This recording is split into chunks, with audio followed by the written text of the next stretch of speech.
Hello everyone, we are doing part 2 of how to backfist like a Bushi. So this week we're going to focus on our second defense using Uraken, and this technique includes 2 variations of Uraken in the technique. One for momentum, which we looked at last time, and the first one is for kinetic energy. Now these 2 words, momentum and kinetic energy, are 2 of the most misunderstood words in martial arts. When we're thinking about the concept of momentum, momentum is very much about my capacity to be able to move my opponent. So if we think of a car crash and we think of a collision, it's momentum that is ultimately causing the cars to bounce off each other, and etc. Kinetic energy is more the quantity that's responsible for damage. Now the equation for kinetic energy in physics is half times the mass times the velocity squared. So because the velocity, or the speed with the direction, is squared in kinetic energy, if we want to transfer a lot of energy to our opponent, we need to think more about speed than mass.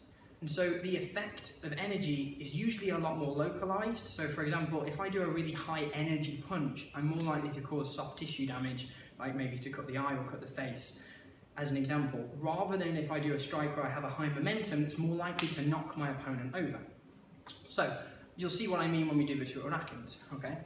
So, our technique this week is our second of our 4 for our green belt syllabus. So in this case, the attacker is actually just starting with a right guard. And the reason is because this technique we take as an example of attacking rather than just defending. So if you imagine you're sparring, one of the obstacles that I have is this front hand. So the simple way of getting it out of the way is just to pass. And as I pass, I want to go straight through with the Uraken. And you'll see the first Uraken is very fast and very light.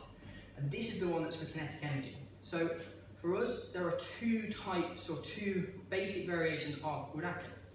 The first is that I come diagonal across as like a straight punch, and then I focus on pulling the fist back in a very rapid movement. And when I do this type of Uraken, my fist and my arm have some degree of tension and some degree of power, but the wrist remains relaxed. So if Mike's got his guard up and I just do the strike to him, what I'm aiming for is this opposite arm. So I come diagonally across, and the idea is that because my wrist is relaxed, as I hit, because it's relaxed as I whip it back, I get this kick effect. So my knuckle is kicking out into the corner of the eye to strike as I whip it back. And the purpose of this is to cut the eye, so from here to close up the eye. Having had this done to me in sparring before, it is really painful, right? And you get a really beautiful cut when you get the timing right. It's the same principle as in any kind of punch that's designed to close the eye. So this is our first type of Uraken. Our second type, which is more linked to momentum, we usually do from a spin, but is more the traditional idea of a back fist, coming in more like a sledgehammer, right? And that's the one that we use for momentum. So for our technique for this week, as we move forward, we take the hand and we do the first type of Uraken fast towards the eye. Then, as we land, we do the second type to hit into the jaw. We then come up, knee, come round and hook, and then we do Osotogari and do the throw. And you can finish with whatever kind of finish you want. Now, when you do these 2 types, because the first one is all about speed, you need to get good timing with the hand. There's no point doing this and having a huge gap because he's going to attack. So I have the hands move together. For safety, quite often the opponent will turn the head, right? So that I can practice getting really, really nice and close. Once I've done that first one, which is light, from here I have to consolidate the body as we talked about last week. So that when I do my second strike for momentum, my whole mass has to unify. So that as I hit into the side of the head or the jaw or the back of the ear, I have a lot more power and momentum being transferred into him. Then I have my knee, and then I come round and I hook to do my Osotogari. Now the reason we hook with this version of Osotogari is because this version of Osotogari is actually wrong. And the reason for that is because normally if you do Osotogari or back hock, you would want your foot to be behind your opponent. So for example, if Mike throws a punch, I would want to be here. I'd want to be past him. The reason we do this in our syllabus at this stage is, well, what happens if I'm caught with and I'm in front of my opponent? How can I do Osotogari?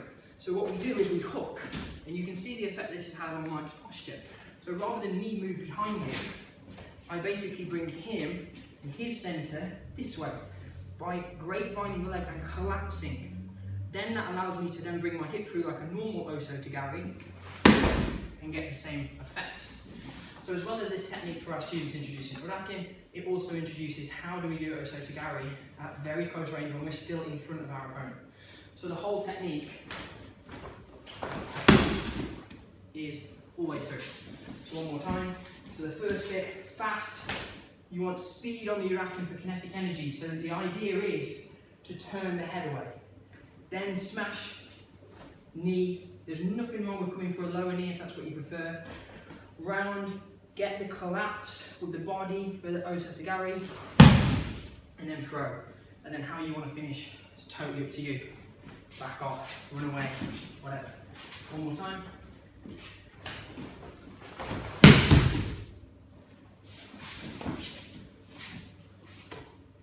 So that was our second video on Uraken.